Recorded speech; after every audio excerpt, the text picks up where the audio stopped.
Halo adik-adik mahasiswa, kembali kita bertemu dalam seri mata kuliah hukum adat. Dan kali ini kita akan membahas tentang bab 2 pengertian hukum adat.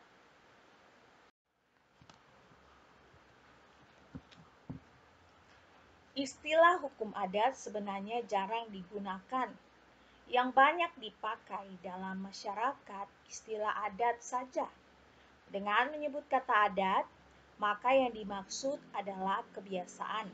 Contohnya, kita menggunakan istilah adat Jawa, maka yang dimaksud adalah kebiasaan berperilaku dalam masyarakat Jawa. Demikian juga dengan adat Minangkabau, adat Batak, adat Bugis. Jadi, istilah hukum adat hanya merupakan istilah teknis ilmiah yang menunjukkan aturan-aturan kebiasaan yang berlaku di kalangan masyarakat yang tidak berbentuk peraturan perundangan yang dibentuk oleh penguasa pemerintahan. Istilah hukum adat berasal dari kata Arab hukm dan adah. Hukm jamaknya ahkam, artinya suruhan atau ketentuan.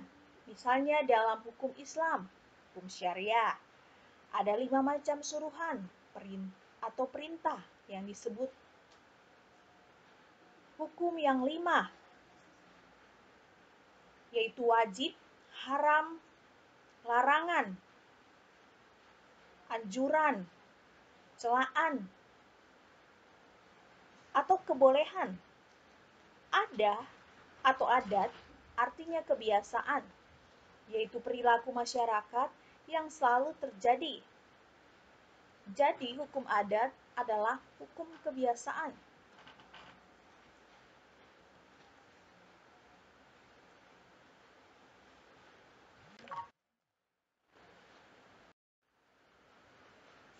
Kemudian istilah itu dicatat oleh Snowpurgogne ketika ia melakukan penelitian di Aceh sekitar tahun 1891 sampai 1892 dengan istilah Belanda adatrecht untuk membedakan antara kebiasaan atau pendirian dengan adat yang mempunyai sanksi hukum. Dan sejak saat itu, maka istilah adatrecht yang kemudian diterjemahkan sebagai hukum adat menjadi terkenal, terutama sejak ia dimasak oleh Van Vollenhoven sehingga menjadi ilmu pengetahuan hukum adat. Dengan demikian, yang dimaksud hukum adat adalah adat yang mempunyai sanksi, sedangkan istilah adat yang tidak mengandung sanksi adalah kebiasaan yang normatif, yaitu kebiasaan yang berwujud aturan tingkah laku yang berlaku di dalam masyarakat. Pada kenyataannya, antara hukum adat dan kebiasaan itu batasnya tidak jelas, sehingga memunculkan pengertian-pengertian di beberapa daerah dari masyarakat.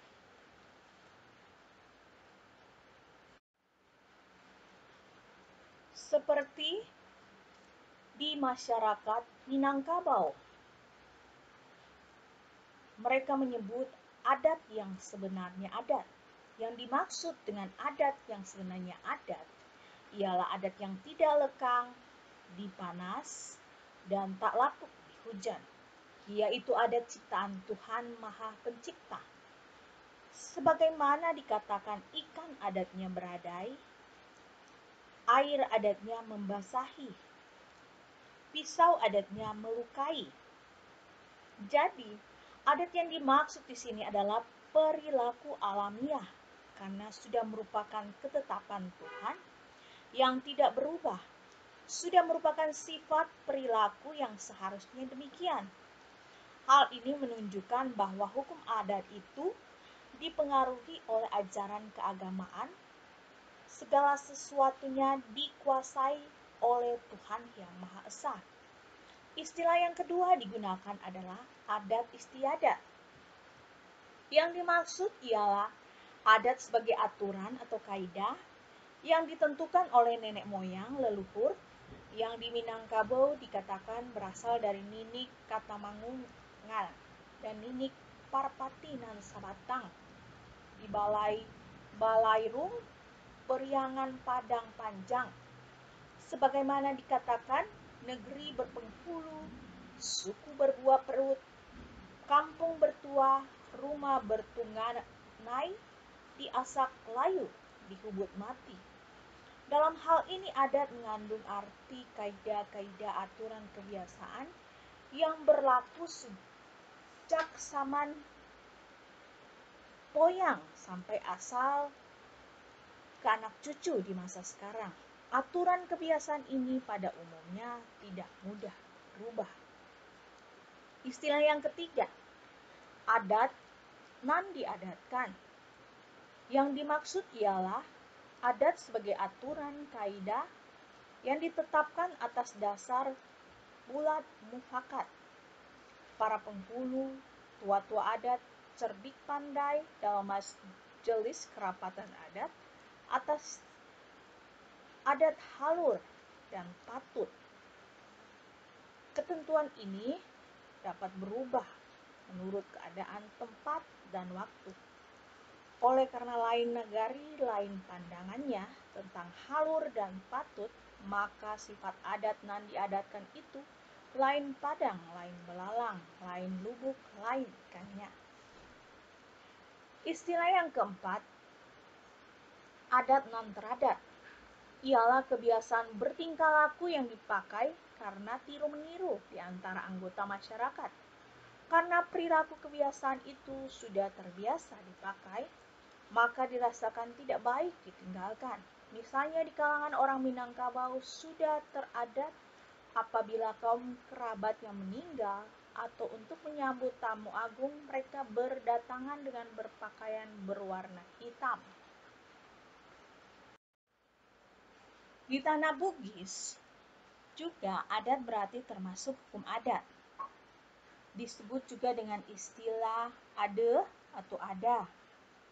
Hal ini sebagaimana yang tercantum dalam Lontara Sukunawajo dengan penyebutan Adepuro Ouro. Ialah adat yang sudah tetap yang tidak boleh diubah karena sudah disepakati bersama oleh raja dan rakyat untuk dilaksanakan dan ditaati yang telah dipersaksikan di hadapan Dewata Yang Maha Esa. Apabila ketentuan tersebut diubah atau dibatalkan, maka negeri akan rusak karena menyalahi sesuatu yang sudah betul dan menyingkirkan kejujuran. Yang kedua, ada asituruseng. Yang dimaksud ialah adat yang ditetapkan atas persetujuan antara raja dan rakyat, yang dapat berubah apabila dalam pelaksanaannya masih bercacat atau karena tidak dapat memenuhi kebutuhan masyarakat. Perubahannya dapat dilakukan dengan musyawarah dan mufakat. Istilah yang ketiga, ada Maraja Ri Arungo. Yang dimaksud di sini ialah adat yang berlaku bagi raja dan para bangsawan yang berasal dari Ade Asituruseng. Karena dianggap tidak ada lagi cacat, maka dilaksanakan raja dan bangsa-bangsa. Misalnya raja mengadakan peralatan untuk upacara atau akan membangun rumah, maka raja harus memotong kerbau dan mengumpulkan seluruh rakyat untuk membantunya dan menyediakan makan dan minuman bagi rakyat yang membantu dan berkumpul itu. Istilah yang keempat, ada Abiasang Riwanue, ialah adat yang berlaku bagi seluruh rakyat atas dasar persetujuan bersama yang tidak bercacat lagi dan harus dilaksanakan seterusnya oleh rakyat. Istilah yang kelima, ada Taroanang, ialah adat yang lahir dari tua-tua desa yang intinya batal ketetapan raja tak batal ketetapan dewa pemangku adat, batal ketetapan dewa Pemangku adat tidak batal ketetapan tua-tua adat. Batal ketetapan tua-tua adat, tak batal ketetapan orang banyak. Jadi, keputusan rakyat berarti di atas keputusan yang lain. Apa yang diuraikan di atas tadi adalah pengertian hukum adat di kalangan masyarakat adat yang semata-mata bersifat normatif, menurut aturan-aturan yang harus dilaksanakan dan berlaku pada zamannya. Lain halnya dengan pengertian hukum adat yang sifatnya ilmiah. Sejak hukum adat ini menjadi ilmu pengetahuan yang disistematikan oleh Cornelis van Vollenhoven. Pengertian hukum adat yang sifatnya ilmiah sejak hukum adat itu menjadi ilmu pengetahuan yang disistematisir oleh Cornelis van Vollenhoven. Beliau memberikan definisi bahwa hukum adat adalah aturan-aturan perilaku yang berlaku bagi orang-orang pribumi dan orang timur asing yang di satu pihak mempunyai sanksi maka dikatakan hukum dan di lain pihak tidak dikodifikasi maka dikatakan adat. Demikian juga dengan Profesor Terzar. Hukum adat adalah keseluruhan aturan yang menjelma dari keputusan-keputusan para fungsionaris hukum dalam arti luas yang mempunyai kewibawaan serta mempunyai pengaruh dan yang dalam pelaksanaan berlakunya serta-merta dan ditaati dengan sepenuh hati. Lain halnya dengan pengertian hukum adat yang dikemukakan oleh Pospisil. Untuk membedakan adat dan hukum adat, beliau mengemukakan 4 ciri hukum. Yang pertama, attribute of authority, ciri otoritas, menentukan bahwa aktivitas budaya yang dinamakan hukum itu ialah keputusan-keputusan melalui mekanisme yang diberi wewenang dan kekuasaan dalam masyarakat. Musyawarah untuk mencapai mufakat. Yang kedua, attribute of intention of universal application. Ciri kelangkengan berlaku bahwa keputusan itu berlaku dalam waktu yang panjang terhadap berbagai peristiwa yang akan datang. Yang ketiga, attribute of obligation, ciri hak dan kewajiban. Yang keempat, attribute of sanction, ciri penguat yang mempertegas agar dipatuhi. Adanya sanksi di sini sehingga hukum bersifat memaksa. Selain pengertian hukum adat yang diberikan oleh para sarjana barat, para sarjana Indonesia juga mengemukakan bahwa hukum adat itu adalah sebagai berikut seperti yang dikemukakan oleh Prof. Supomo, bahwa hukum adat itu terbagi atas 2 bagian. Yang pertama, hukum non-statutair. Di dalamnya sebagian besar hukum kebiasaan dan sebagian kecil hukum Islam. Hukum yang berdasarkan keputusan-keputusan hakim yang berisi asas-asas hukum lingkungan. Dan hukum yang hidup menjelma dari perasaan hukum rakyat. Yang kedua, hukum tidak tertulis. Dikatakan hukum tidak tertulis karena meliputi peraturan legislatif yang tidak tertulis atau unstatutory law yang hidup dalam hukum kenegaraan, konvensi. Keputusan-keputusan hakim atau yang disebut di sini judge-made law, hukum kebiasaan atau customary law, termasuk pula tentunya aturan-aturan pedesaan dan aturan-aturan keagamaan. Selanjutnya, pengertian hukum adat ini diberikan juga oleh Prof. Hazairin.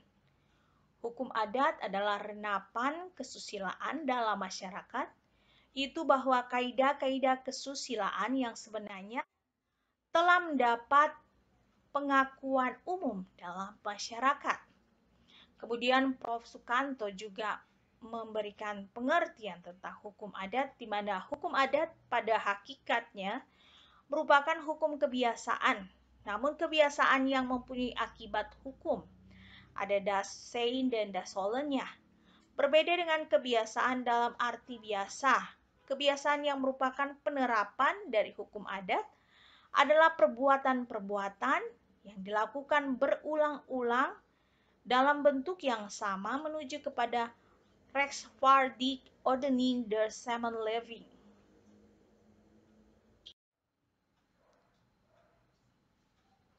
Pengertian hukum adat lain diberikan juga oleh perundangan pada zaman Hindia Belanda. Ada 4. Yang pertama terdapat pada pasal 11 AB. Yang kedua pasal 75 RR tahun 1854.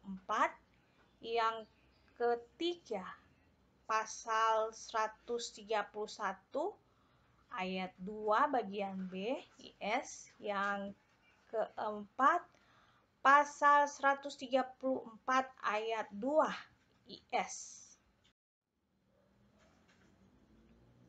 Pada pasal 11 AB tercantum kecuali dalam hal-hal orang Indonesia asli atau mereka yang dipersamakan dengan orang Indonesia itu dengan sukarela mentaati peraturan-peraturan hukum perdata dan hukum dagang Eropa, atau dalam hal-hal bagi mereka berlaku peraturan perundang-undangan semacam itu atau peraturan perundang-undangan lain, maka hukum yang berlaku dan yang dilakukan oleh hukum Indonesia bagi mereka itu ialah undang-undang agama, lembaga dan kebiasaan, asal saja peraturan-peraturan ini tidak bertentangan dengan asas keadilan yang diakui umum. Jadi perlu digarisbawahi sini adalah undang-undang agama, lembaga-lembaga, dan kebiasaan.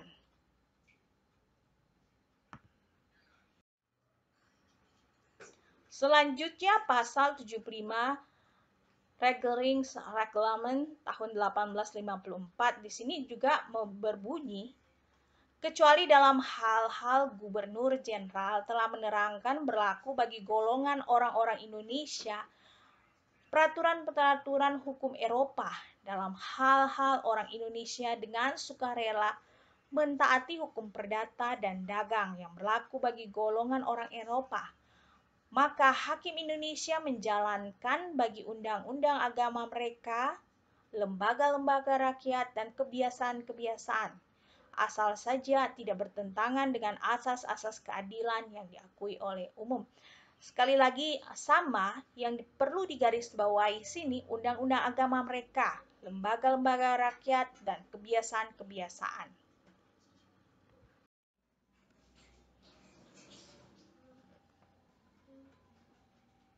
Pasal 131 ayat 2 bagian B dari Indices Staatsregeling, bagi golongan orang Indonesia asing, golongan timur asing dan bagian-bagiannya berlaku peraturan-peraturan hukum yang didasarkan atas agama dan kebiasaan mereka, tetapi terhadap peraturan-peraturan tersebut dapat dikecualikan apabila kepentingan umum atau keperluan sosial mereka memerlukan, maka dapat ditetapkan bagi mereka hukum Eropa. Jika perlu dengan perubahan ataupun hukum yang berlaku bagi mereka dan golongan-golongan Eropa bersama-sama. Pada pasal 134 ayat 2 IS menyatakan dalam bahasa Belandanya, Eisendel staan de burgerlijke rechtszaken tussen Mohammedan in den hun adatrecht dat medebrengt ter kennisneming van den hoogstitieven rechten voor soevereiniteit. Bij ordonansie anders is bepaald. Artinya, apabila timbul perkara perdata di antara orang-orang beragama Islam, apabila hukum adatnya menghendaki penyelesaian oleh hakim agama, kecuali ordonansi menghendaki lain.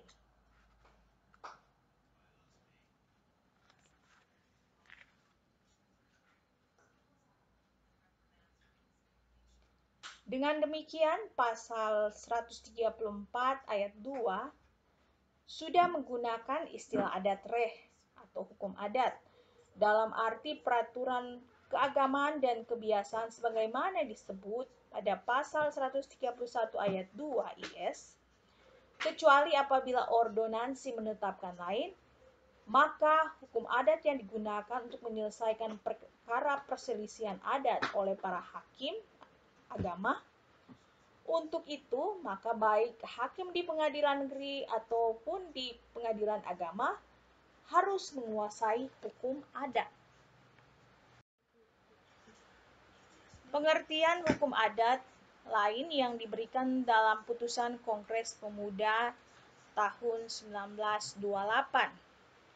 Hukum adat di sini didefinisikan sebagai dasar persatuan bangsa, sebagai dasar hukum perjuangan melawan penjajahan untuk mewujudkan kemerdekaan. Oleh karenanya, setelah kemerdekaan, dasar hukum yang menjiwai pembentukan hukum nasional, menjiwai Undang-Undang Dasar 1945 dan perundangan nasional lainnya. Jiwa hukum adat Indonesia juga di dalam Perundangan Republik Indonesia terkandung dalam pembukaan Undang-Undang Dasar 45 mengenai pandangan hidup Pancasila. Yang kedua, pasal 29 ayat 1 dari Undang-Undang Dasar 1945 menyatakan bahwa negara berdasarkan atas ketuhanan yang Maha Esa. Yang ketiga, pasal 33 ayat 1 dari Undang-Undang Dasar 1945 yang menyatakan bahwa perekonomian disusun sebagai usaha bersama berdasarkan asas kekeluargaan. Yang keempat, pasal 2 aturan peralihan dari Undang-Undang Dasar 1945 menyatakan bahwa segala badan negara dan peraturan yang masih ada langsung berlaku selama belum diadakan yang baru menurut Undang-Undang Dasar ini. Kemudian terkandung juga dalam penjelasan tentang Undang-Undang Dasar 45 umum bagian yang keempat. Selanjutnya ada dalam Mukadimah Konstitusi RIS Republik Indonesia Serikat pasal 146 ayat 1 dari Konstitusi Republik Indonesia Serikat. Pasal 192 ayat 1. Mukadimah Undang-Undang Dasar Sementara tahun 1950. Pasal 104 ayat 1 dari Undang-Undang Dasar Sementara tahun 50. Pasal 142 dari Undang-Undang Dasar Sementara tahun 1950. Dan selanjutnya, dalam seminar hukum adat di Yogyakarta yang dilaksanakan pada tahun 1975, definisi hukum adat adalah hukum yang tidak tertulis di dalam berbentuk perundangan, baik yang berlaku dalam penyelenggaraan, ketatanegaraan atau pemerintahan, maupun yang berlaku dalam kehidupan masyarakat, baik yang tradisional maupun yang modern, baik yang merupakan hukum kebiasaan maupun hukum Demikianlah materi hukum adat kali ini.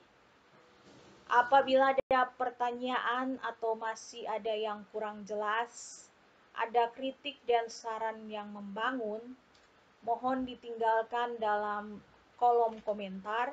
Namun apabila dirasakan bermanfaat, jangan lupa di-subscribe like, atau juga di-share.